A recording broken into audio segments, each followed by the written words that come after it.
Welcome to episode 534 of Salsidoparanormal, and tonight I'm continuing my review of the complete books of Charles Fort.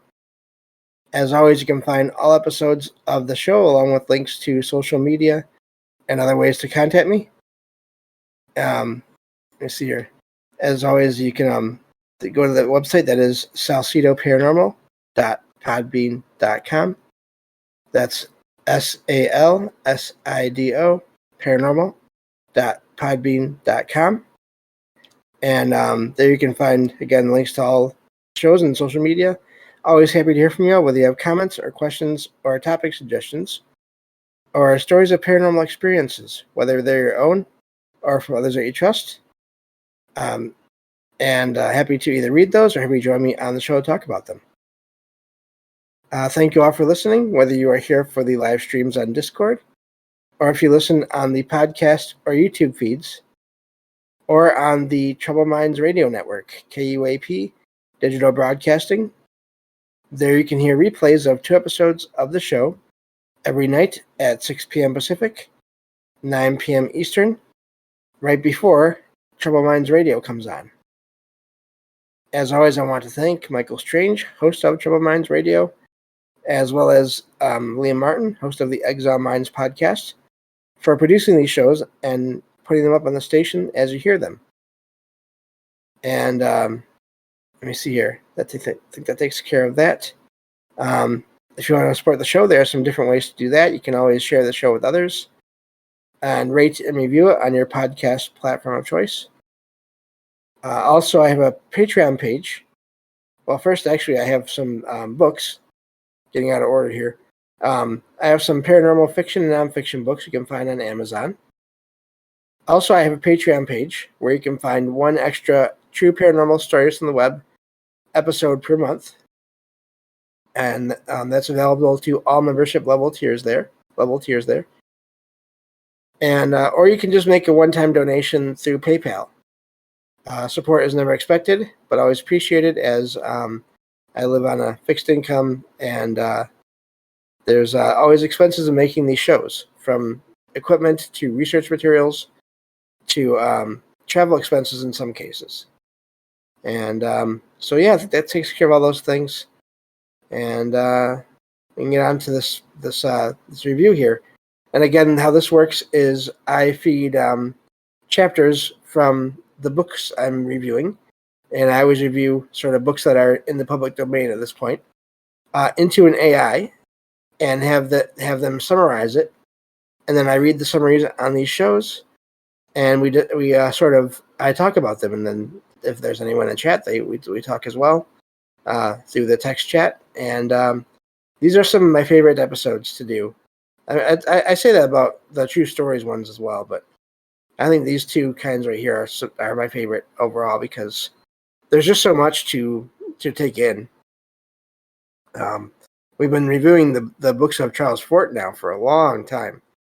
It's been a whole ongoing series. So, and with that, we can get back to it.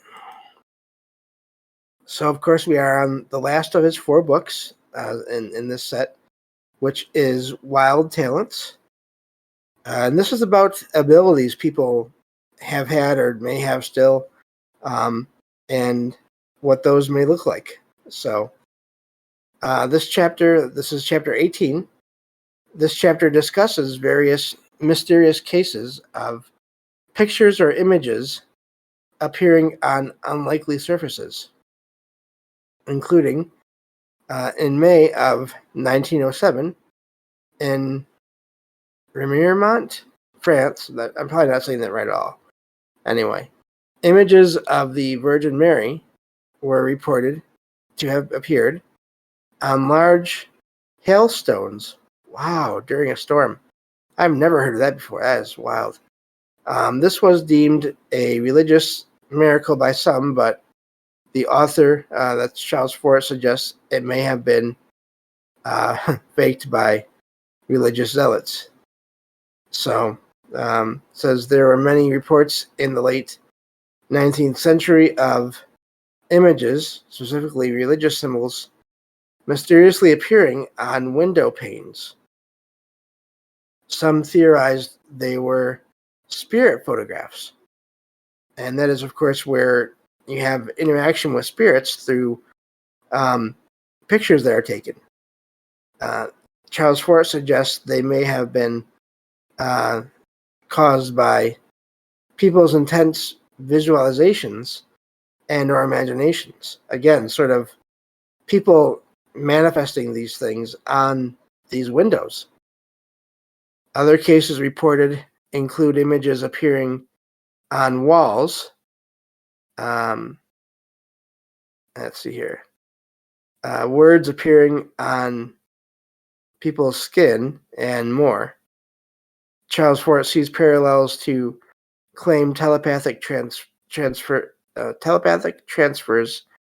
of images. So that's people's minds somehow sending these images, having them appear on other objects. So that is. Yeah, I've never heard of that extreme of a situation, but it says natural cases like leaf insects and stick insects strikingly resemble leaves or sticks.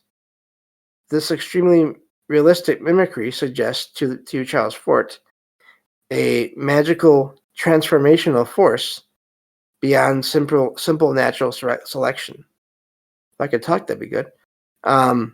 So this chapter argues against dismissing all such mystical cases as ignorant superstition. For it says religion does not have a monopoly on mysterious phenomena, and there may be genuine, unexplained forces behind some miracles. But overall, he resists definitive explanations.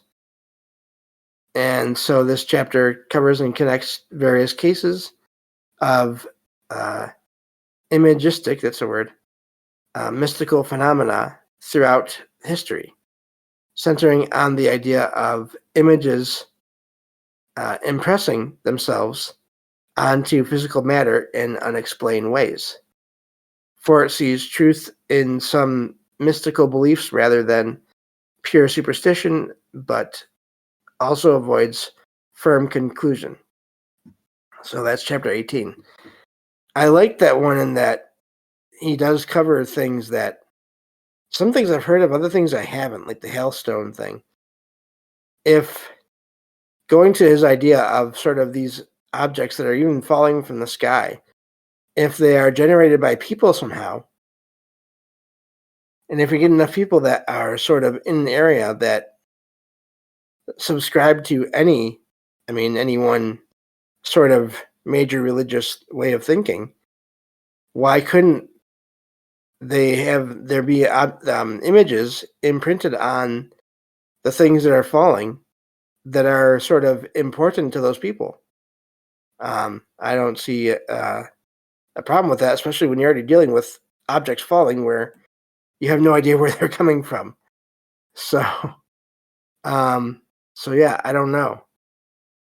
Let me see here. Okay. But yeah, so that really is odd. Let me see here. Looking at the chat here, did the person who saw that get hit by a hailstone? It could happen. Yeah, I don't know.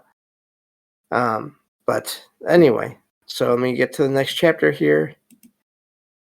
Chapter 19. This chapter opens by arguing that modern astronomers and physicists also make pronouncements about invisible or unseeable things, just as Fort does in his writings. Examples are given of astronomers claiming to discover nebulae rushing away at extreme speeds, which cannot actually be seen. This chapter then tells an anecdotal story about a woman mysteriously falling or being pushed from a train in 1890 near Wolverhampton, England, tying it to the theme of mysterious occurrences. Other examples are presented of scientists making exaggerated claims or trying unconvincing publicity stunts to draw attention to themselves. Fort argues he is he is no worse in his sensationalism, in quotation marks there. I kind of like that. Says that an account is given of shipwrecked sailors in 1881 finding themselves miraculously surrounded by fresh water in the ocean.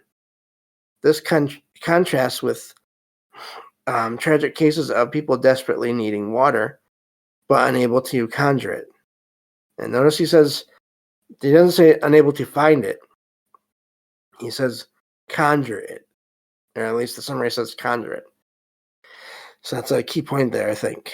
How that happened in that one case, I don't think anyone knows. But it says finally, there's a disturbing story. We'll see how deep we go into this. Is told of a girl exhumed from her grave, found drowned in water mysteriously present in her coffin.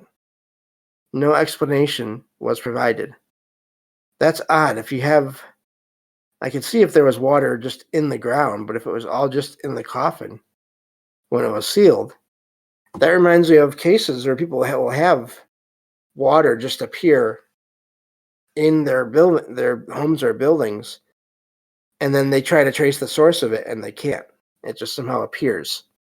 I've heard of that. I've never heard of that in a coffin, though. Says the chapter's main point seems to be that scientists and academics are not above publicity-seeking behavior, exaggerated claims, and reporting mysterious phenomena. The author, Charles Fort, is arguing that his own writings on mystical subjects are no less valid than many pronouncements of the scientific establishment. The stories cover a range of paranormal mysteries, from suspicious to tragic. I really like that chapter. He's basically saying none of this that I've said in these books is any more unusual or more extreme than what some mainstream scientists have said. So that really is odd. I don't know. I mean, that there's so many. I didn't know that there were so many scientists apparently at the time that were still, or that were doing that. So that's really amazing that he sort of picked up on that and made that point. So, just let me see here. Looking at the chat here, hopefully everyone can hear me okay, or at least most of you can. And we'll go from there. But going to chapter 20 here, and let me see here. Yeah, all right. Chapter 20. I gotta find it first. Okay, there it is. So this chapter discusses the author's, Charles Fort's, experiences with pictures mysteriously falling off of walls in various homes he lived in. So this is his own experiences. I didn't know that this was in here. So specific notes and details include, let me see here. In London in 1924, several pictures fell in Charles Fort's home, as well as his upstairs neighbors' rooms. The falls seemed inexplicable. Cords or rings unexpectedly broke, and nails didn't show strain. Charles Fort entertained the idea that he himself was causing the falls with his mind and will via some occult power. In quotation marks there. Again, going back to this idea of people being able to do things, and if you think about that, think of all the things that Fort has been writing about in these books and focusing on constantly. That I wouldn't be surprised if that sort of generates some things. I sometimes wonder about that with me, with all the things I research. Not that I'm comparing myself in style or in sort of better or worse and like that to Fort, but I'm just saying I'm looking into these things every day just about. So but yeah, so neat chapter there. I'm still in the middle of it, but I just love that he thinks about that. So let me check on things over here. Okay, good. It shows that I'm coming out fine, so hopefully I am. Going back to the chapter here. This is still chapter 20. Let me see here. I lost my spot. Okay, there we go. It says in 1926, after a long gap, another fall occurred overnight when, after Charles Fort was mentally reflecting on the prior cases. Fort's wife confirmed being annoyed and hoping for an interruption when the loud picture fall happened. So again, you have emotions here, possibly between possibly between both of them, between the husband and wife there, and Charles Fort and his wife. Maybe that did cause something to happen there. It says in 1929 in New York, another mysterious fall happened involving a pan in the kitchen after Charles Fort and his wife were verbally discussing the prior falling picture cases. In later experiments, where Charles Fort read his notes about the falls out loud, hoping to trigger more, nothing happened. Of course it didn't, because you can't just easily...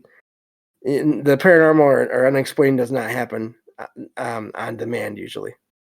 The chapter argues for unseen magical seeming forces as explanations for such things, such occurrences, rather than dismissing all mysterious phenomena as ignorance or coincidence.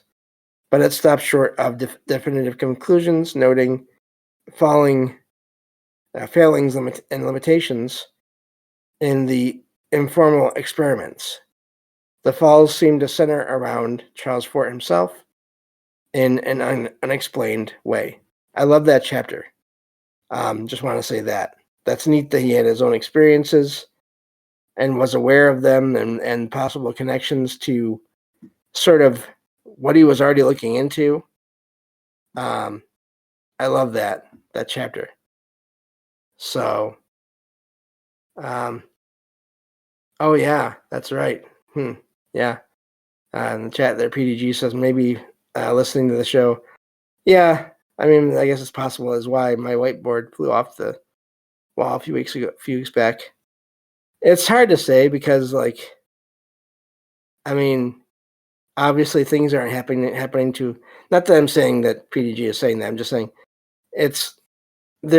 we do these shows. I do these shows almost every week. I'm doing research for these shows almost every day of every week. So I don't know. It's not just the research, I guess is what I'm saying, or it's not just the interest in these things. There has to be some other aspect that determines when these things happen, because otherwise there'd just be nonstop nearly 24/7 activity in many people's homes or buildings where they're listening or recording these kinds of shows. But yeah, so the question is, what other factors are there? Okay, they're rushing around not to miss it. Yeah, so yeah, I've heard accounts that people have put online of having odd experiences when they watch horror movies or scary videos, and I think there's more than just the video itself going on there. So yeah, good point there in the chat.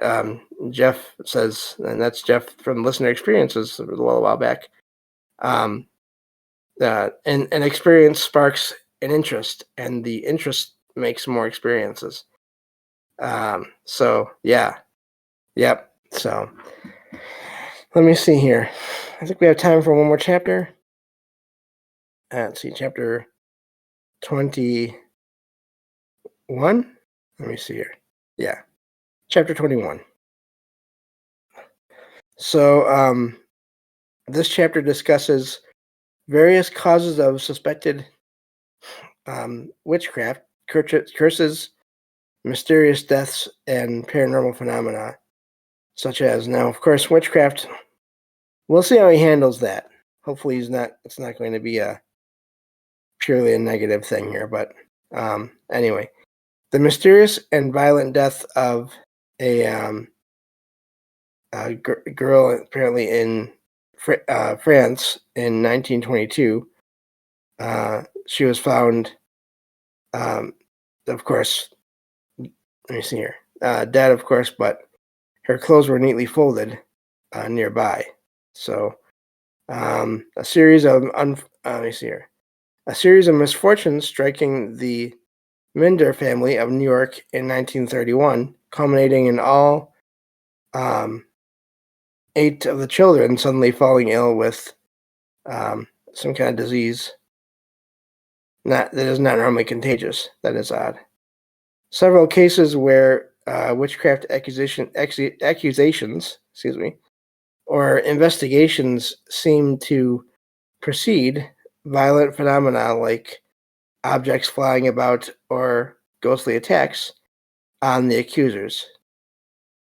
Some cases of death and misfortune appearing in unexplained clusters, such as 3 brothers dying mysteriously, one after the other, in Ohio in early 1932, or 3 brothers with the surname, and they give one here that I can't really pronounce it, dying in shocking ways in 1930 in New York. The idea of magical, wow, that's a wild idea, magical contagion, in quotation marks there, spreading is raised with that second set of deaths there. The chapter argues that genuine but little understood occult forces and curses seem evident in many such mysterious cases. So in essence, the chapter presents an array of unexplained violent deaths, phenomena. Let me see, deaths and phenomena suggesting they point to paranormal curses with witchcraft or psychic forces at work, which Charles Fort believes science and mainstream institutions too readily dismiss rather than understand. The events seem to defy simple coincidence. So I don't know what I haven't looked into this. I don't know what maybe we'll see in further chapters here what Fort's views are of sort of witchcraft and or witches. Just a note out there for anyone that hasn't heard, the witch is not automatically does not mean evil. So in a lot of cases it doesn't. So just want to make sure I mention that because that's important. So yeah, I think that'll do it for the chapters today. We only have like a minute left here, but we're getting close to the end of this book. Let me see how many chapters are left here. I think only like 10. Let me see here, 3 or 4. No, maybe more than that. 22. Let me see here. 22. We'll go all the way to the end here and I'll find out.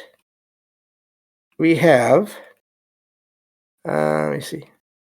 Sorry, so we have like about 11 chapters left. So, but that is all the time we have for today. Thank you all for listening. And I will talk to you all in the next episode of Salsidoparanormal. Take care.